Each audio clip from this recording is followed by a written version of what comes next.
So, Moneycut PH Loan App. Kumusta ba tong loan app na to? Ano bang meron sa loan app na to? Totoo ba na mataas ang interest sa loan app na ito? Legit ba to? So, lahat po yan pag-uusapan natin sa video na ito. So, nung nag-enter na itong Bermans, no, siya yung kauna-unahang nag-pop up sa feed ko. Actually, lagi siya sa feed ko. Kung hindi ko pa siya nakita na naka-Santa Claus dyan sa aking feed, no, hindi ako may engganyo sa kanya. Nakita ko kasi 0% interest daw. So, gaano katotoo itong 0% interest sa first loan? Balita ko rin ha, maganda daw ito si Moneycut for emergency purposes, pang petsa de peligro. So, pwede daw tayong makautang dito. Lahat po yan pag-uusapan natin and i-review natin, mag-try tayo kung talaga bang legit itong si Moneycut PH app. So, by the way, bago ko i-try yung isang loan app, no, pupunta muna ako sa website niya. Inaalam ko muna ano bang meron sa loan app na to. Legit ba siya na meron siyang website? Kasi mas maganda kasi na makita natin yung overview niya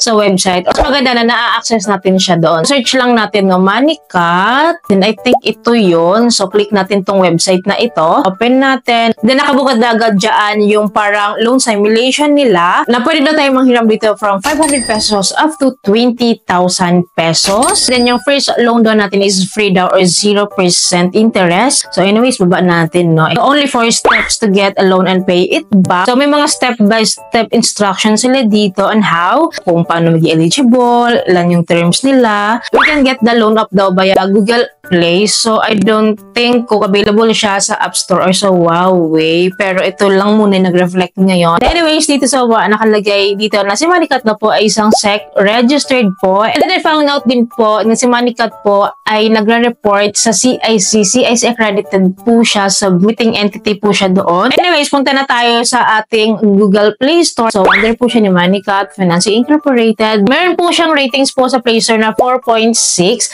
And then, meron po siyang reviews na 174,000 reviews. And meron po siyang 1M downloads. Then, anyways, install natin. And then, after that po, open natin yung app. And then, nakalagay po agad dito na 0% interest rate for first loan up to 20,000 pesos daw yung pwede nilang i-offer sa atin sa first loan. Baba po nakalagay dito, log in and register. So, dahil wala akong account dito, magre-register po ako. So, click lang natin tong register. Dahil wala akong referral ID, skip lang natin to. Then, enter natin yung mobile phone. And then, after that, mag-enter din tayo ng email address po natin. Click lang natin tong submit. This time po, agree lang natin tong terms and condition nila and privacy policy ni Moneycut Financing. Then, after that, click lang natin tong agree. So, dito na po tayo sa step 2, no? So, they need our personal name, middle name, last name, and then date of birth. After this, click lang natin tong submit. And then dito mo sa step 3, they need our bank information or bank account number. So, nakalagay po dito under ng bank information, your bank details will be securely processed in your system and will not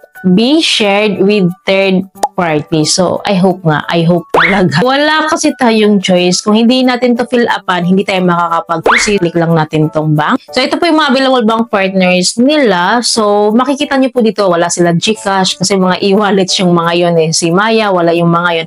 So, banks po talaga tong mga to. So, anyways, para makapag-proceed tayo, so, pipiliin ko si Union Bank. Kasi ito yung parang hindi ko gaanong gamit na bank kasi. But anyways, kung napiliin na tayo nating bank, fill up natin agad yung ating account number and then i-submit po natin. Next step po, fourth step is our ID verification. So, ang tinatanggap lang po nila SSS, UMID, TIN, passport ID, and then yung driver's license is temporarily not accepted po. So, apat lang yung tinatanggap nila. So, kung wala kang mga ganitong ID is hindi ka makaka-proceed sa next step. Then next po, so we need to take a photo, of course, of our ID. Then after that po, we need to take a photo na hawak natin itong ID natin, like that sa picture. And after that po, sa next step po is the character reference po ito. So, bali dalawa lang po yung hinihingi nila. So, yung una po is spouse or relative. So, number lang po yung itatype natin dito. Wala pong name, but number lang. So, after that, click lang natin tong submit. The next step po, so nakalagay dito, congratulations, you are just one step to get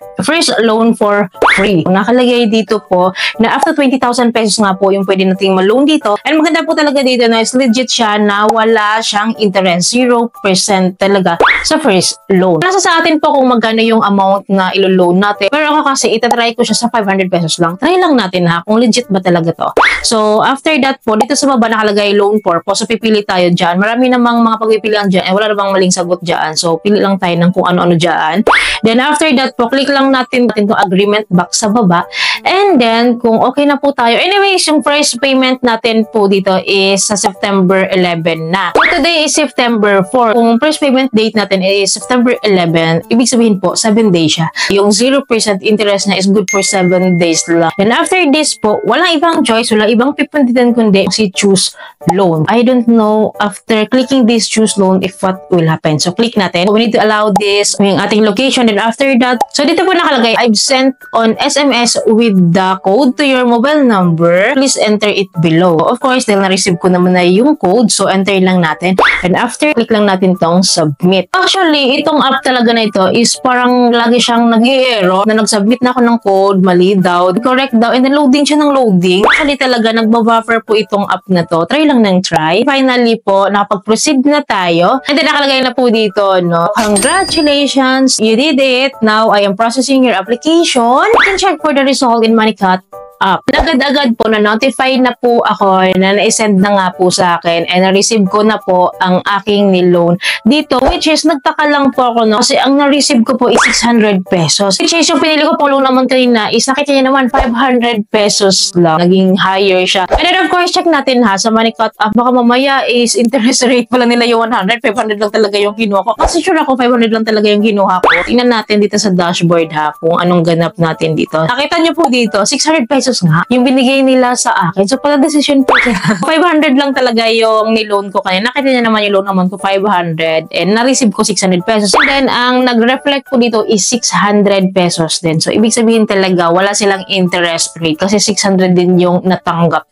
ko. So, anyways, first loan lang din naman kasi to. Hindi ko muna siya agad-agad babayaran ngayon kasi masyado pang umaga. Kaka-loan ko lang. Siguro after 5 days or 2 days before the due date, magbabayad tayo dito. Ang titingnan po natin kung magkano po yung kanyang offer sa next loan ko dito and yung interest rate niya. And then, kung reasonable ba talaga nga yung interest rate. Kasi balita ko dito sa second loan daw or third loan, parang peso ready and OLP. Tumataas at tumataas. Maganda lang yung mga 0% interest na parang papatikimin ka lang talaga nila sa kanilang pa-loan dito sa first week and then sa susunod na linggo babawian ka nila. Ganun daw itong si MoneyCut. So, let us see. Kasi gusto ko siya ma-experience mismo. So, babalikan ko kayo ha. Babalikan ko kayo regarding sa review ko talaga dito. Sa full review ko dito sa MoneyCut sa second loan offer nila sa akin kung okay pa ba siya, worth it pa ba talaga na mag-loan dito sa MoneyCut. The reason why kaya hindi ko muna siya binayaran agad, which is dapat babayaran ko na talaga siya para makita nyo na agad-agad kung magkano yung i-offer nila sa akin. Pero naisip ko kasi, babayaran ko na lang siya sa closest date, like 2 days before the due date, para makita ko kung gaano kasi pag tumawag yung customer service ni MoneyCut since I am new here. So by the way, ang assessment ko dito sa loan app na to, okay naman siya. Ay nakita niyo naman yung process. Madali lang mag-apply. Actually, wala siyang document na needed or income document na needed.